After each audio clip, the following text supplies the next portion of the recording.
bet you are. No, I bet I ain't. This is Joe. Wait a minute. I'll be back. Hardcore pawn, most crazy scammers. In today's video, we'll expose the shocking truth behind the scenes, the craziest scammers on Hardcore Pawn. Let's look at tactics used by customers to scam the show and its unsuspecting staff. Les saw a man called Andrew who brought in what seemed to be an Audemars Piguet watch for sale on one of his visits to Hardcore Pawn. Les was interested in owning the brand because he recognized its exclusivity and worth. Andrew had asked for approximately $8,000 for the watch, but Les began haggling to lower the price. Les agreed to buy the watch for $5,000 after some back and forth. $4,800. No, I appreciate it. Let me see it one more time. $5,000. All right. Les had a nagging sensation that something was wrong once the deal was done. He decided to check the watch's validity. He was disappointed to realize that the watch was, in fact, a forgery. Les confronted Andrew and demanded a refund, feeling duped and defrauded. Les stated that Andrew had sold him a false watch on purpose. Andrew first denied any knowledge of the counterfeit watch, but when confronted with the facts, he eventually offered to return Les's money. A pregnant woman approached Ashley, hoping to buy a rocking horse for $5. However, it soon became clear that this supposedly empathetic appeal was nothing more than a ruse. The woman expertly crafted a sob tale in which she portrayed herself as a fragile, expectant mother in desperate need. You give me $5, and then my gift to you is the remaining $15. She appealed to Ashley's compassion, emphasizing her financial difficulties and desire to offer a cherished toy to her unborn child. Ashley agreed to the very cheap fee because she saw an opportunity to help. However, as the sale progressed, concerns arose. The woman's explanation appeared inconsistent, and her behavior triggered red flags. Ashley, ever vigilant, decided to dig deeper. She reached out to a few local support groups in an attempt to corroborate the woman's statements. Ashley addressed the woman, revealing her fraudulent ploy, armed with this newfound knowledge. The pregnant woman's deception shattered when she realized her dishonest techniques had been exposed. She left the business embarrassed and disappointed, her attempt at manipulation foiled by Ashley's attentiveness and cleverness. I try to be nice to her? Unbelievable. I even offered her a job after she had the baby. In one instance in the pawn store, a customer and Les, an employee, got into a violent argument about the value of an empty decorative liquor bottle.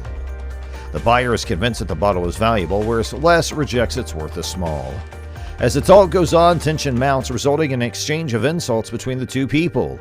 The buyer grows increasingly defensive, stressing the bottle's alleged value, while Les maintains it has little monetary value. The exchange of insults aggravates the already tense situation. The purchaser claims that the bottle is made of crystal and mocks Les for underestimating its worth. Ashley makes a clear decision after the confrontation reaches a boiling point. This is a crystal bottle. It lasts. But anytime you're going to belittle a person, Damn, I didn't belittle you. I'll give you $100. She expressly indicates that the customer is no longer welcome in the shop, thereby preventing her from returning. A woman asserts in a tense argument at the business that she had previously dropped off a computer there. To her dismay, there is no record of such a transaction in the shop's records. The lack of evidence swiftly escalates into a heated debate between the customer and Les, the shop owner. Les attempts to handle the situation calmly, demanding any type of paperwork or a receipt to back up the customer's claim. Despite his efforts, the customer insists on leaving with the computer, appearing unafraid of the lack of factual information. The interaction takes a volatile turn when the consumer resorts to verbal assault, using insulting remarks to manipulate the situation. You pulling my leg. I wouldn't want to pull Well, I'm your not leg. going nowhere. I'm here till you get my computer. Ma'am, stick around. I mean, I try to live a Christian life. Les, on the other hand, is resolute in his commitment to operating on the basis of accurate records and evidence. He maintains his professionalism by refusing to give in to the customer's request in the absence of significant evidence to support her claim. Finally, once the customer goes too far with her obscenities, Les dismisses her from the premises, finally ending the heated debate. When customers bring in objects for appraisal or sale, the team inspects them thoroughly to verify their authenticity and value. In the case of the woman with the earrings, the staff will most likely inspect the quality, marks, and materials to see if they are real or counterfeit. If the earrings are discovered to be fake, the staff will advise the woman of their findings and explain that they will not accept the return unless accompanied by a receipt. They may also caution her about the dangers of obtaining jewelry from untrustworthy sources and counsel her to be more cautious in the future. Look at the receipt. There it is. Look at the That's not my receipt. handwriting. If you stop Period. screaming Period. and let me... Don't even talk to me. The interaction between the consumer and the staff as they discuss the genuineness of the earrings would most likely be captured on camera. These moments of confrontation and resolution are typical in hardcore pawn since they add to the show's drama and entertainment value while showcasing the difficulties that pawn shop owners encounter when dealing with possibly fraudulent merchandise. A woman approached the pawn store in an episode of Hardcore Pawn wanting to return a set of diamond earrings. However, she did not have a receipt for the purchase. The woman stated that one of the diamonds in the earrings went missing and sought a refund. Ashley, one of the employees, advised her that cash returns were not permitted at the store, especially without a receipt. The woman stated that she had purchased the earrings from the retailer and demanded a refund due to the missing diamond. Ashley had no idea the diamonds in her earrings were fake until she spotted them.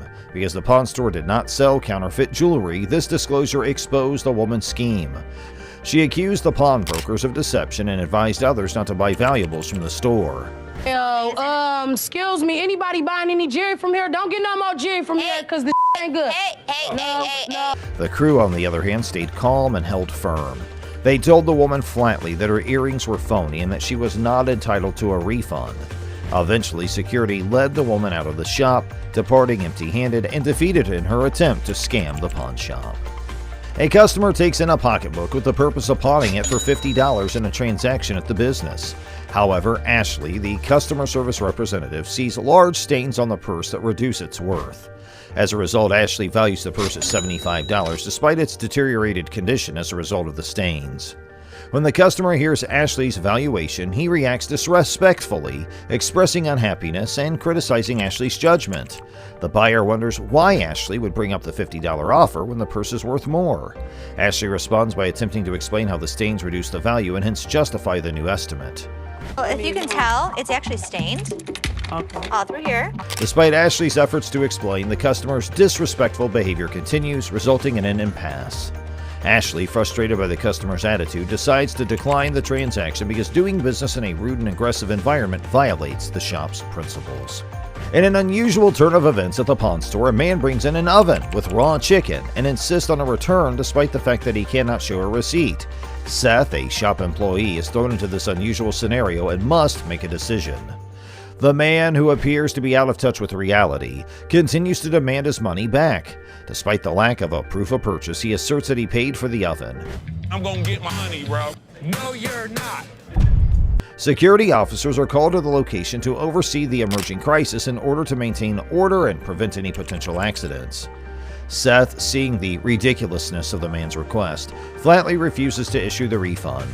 The man, who is becoming increasingly upset, is facing eviction from the shop. Despite attempts to persuade him, Seth remains steadfast in his resolve. As tensions escalate, the man eventually gives in and leaves while still clutching the raw chicken in his hand and leaving the abandoned oven behind. Hey, that's all for the video today, but we'll be right back with more soon. Please don't forget to give this one a thumbs up and subscribe to our channel, and thanks for watching.